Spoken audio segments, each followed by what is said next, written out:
Hey everybody, this video is going to focus on the concept of isomers. Isomers are when you have an organic compound and the organic compound is composed of the same amount of elements, so the same number of carbons and hydrogens, but looks differently.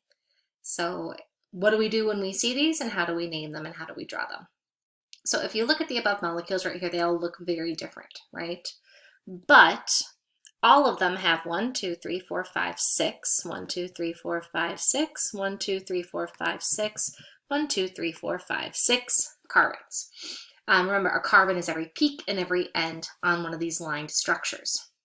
If we then also went through and tried to figure out the hydrogens, remember ends have 3, middle ones have 2, and that's because every carbon wants 4 bonds. So you look at how many bonds are present.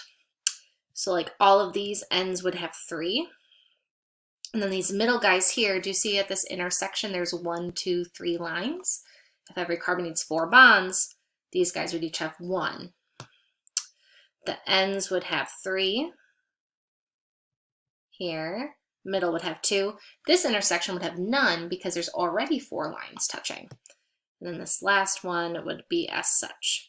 So if you have been counting, all of these have the formula C6H14. So, based on what we had already learned, the prefix for 6 carbons is hex. They're all single bonds. Notice there's not any double or triple lines. So all of these would be named hexane. As I'm sure you can infer, that's not the case. That is only the name of this one right here, this straight chain hydrocarbon. So notice how it's all in a straight line. So that is a straight chain hydrocarbon. The rest of these guys are a little bit weirder, and naming them is a little bit weirder as well. So isomers, like I mentioned, are compounds with the same molecular formula, but different structures. So the same number of carbons and H's, but a completely different structure to them, and therefore they need to have a different way to name them. The first way that we're going to talk about naming these is by adding branches onto a structure. Back to my tree analogy from before. Remember, the carbons on the structure are kind of like the trunk of a tree. Well, really, if you've been looking at our past molecules, we were just naming trunks. So it was just a long string of carbons. So now we're going to take our trunks and we're going to add branches onto them. But the key is still to find the trunk. And so the trunk is always defined as the longest carbon chain in the molecule. So whenever you're looking at an organic molecule, you always want to find the longest continuous string of carbons, and that's going to be your trunk. So looking at this one here, the longest string of carbons I'm seeing is right here. And that's going to be 1, 2, 3, 4 carbons in total. So since that's my longest carbon chain, I'm going to start off by calling this bute. Bute for 4 carbons. And it's because there's 4 carbons in the chain.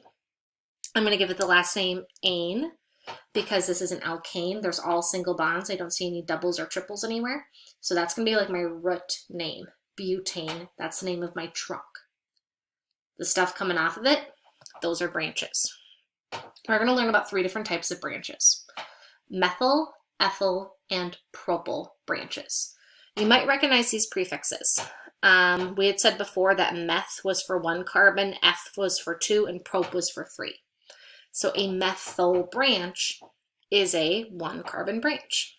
An ethyl branch is a 2 carbon branch. A propyl branch is a 3 carbon branch. So those are how many carbons are coming off of that trunk. So if we come over here to that original molecule we were naming, I see a branch right here. And this branch is 1 carbon long.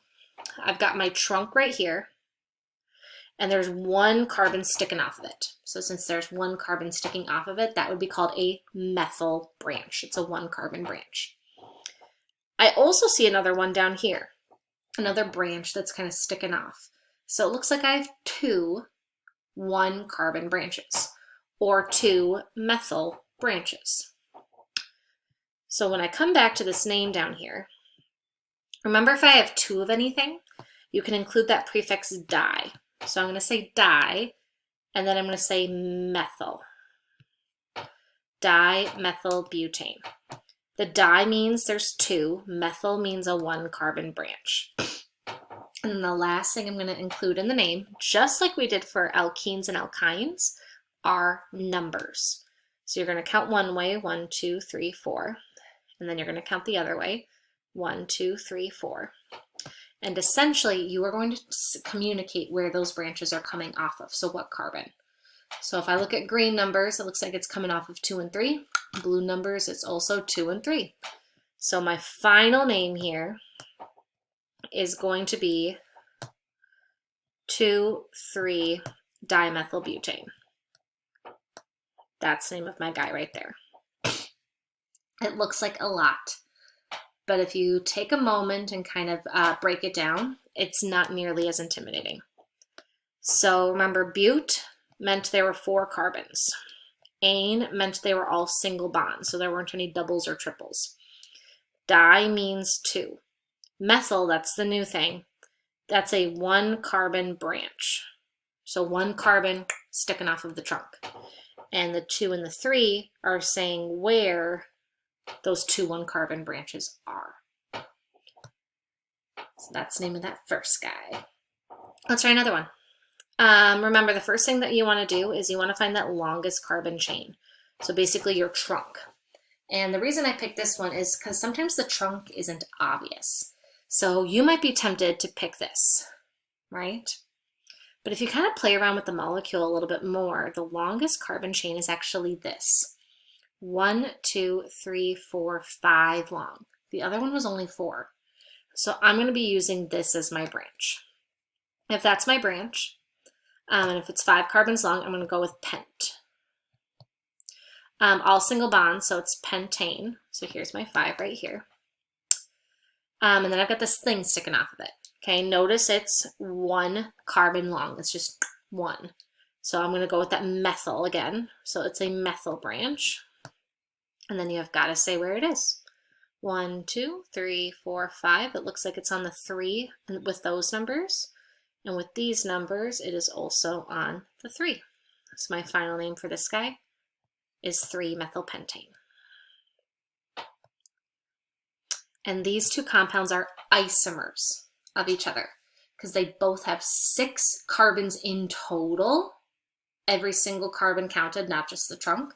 They both have 6 carbons in total, and they both have 14 hydrogens. So these are isomers. Same molecular formula, completely different structures. So that's how we deal with branches. Now we can have shapes. Ready? I'm about to blow your mind. Your entire life, you've just been told this was a pentagon, right? Okay, that's a shape. Wrong. It's actually an organic molecule. An organic molecule with the name, are you ready? Cyclopentane.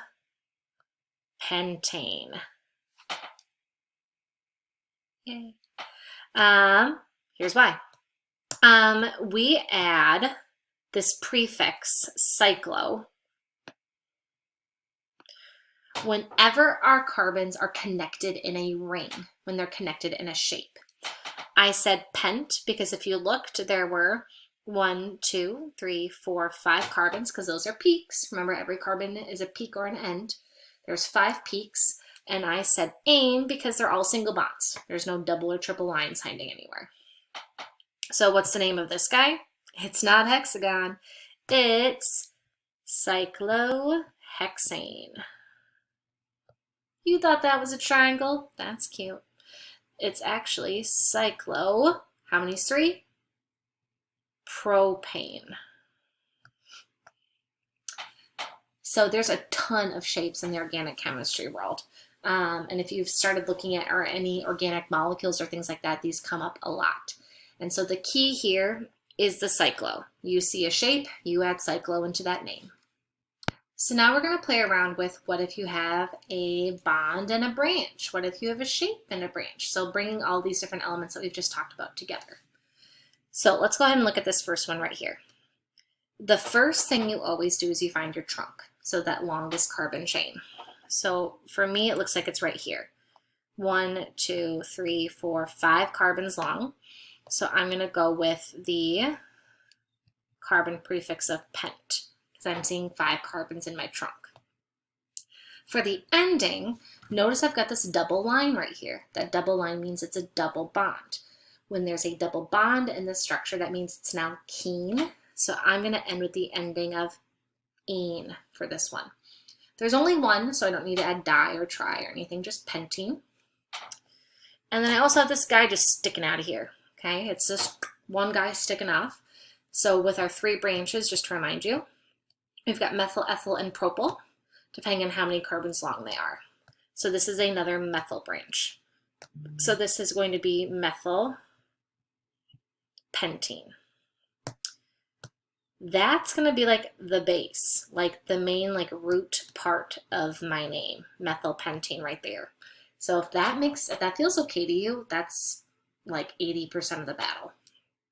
The last part, as I'm sure you might be seeing, is the numbers. So where are these things? So remember, you always have to count both ways.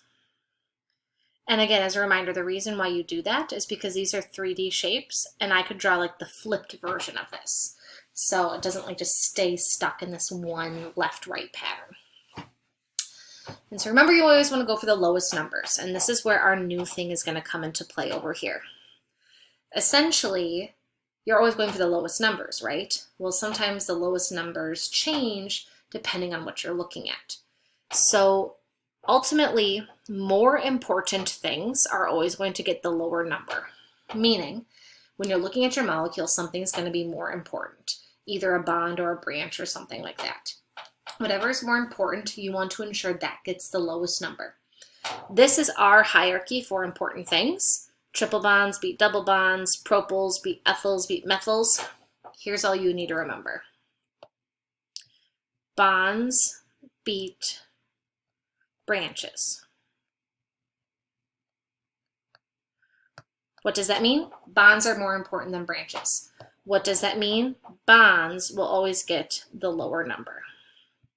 So when I come back to my structure up here, what's more important, that methyl branch or the double bond?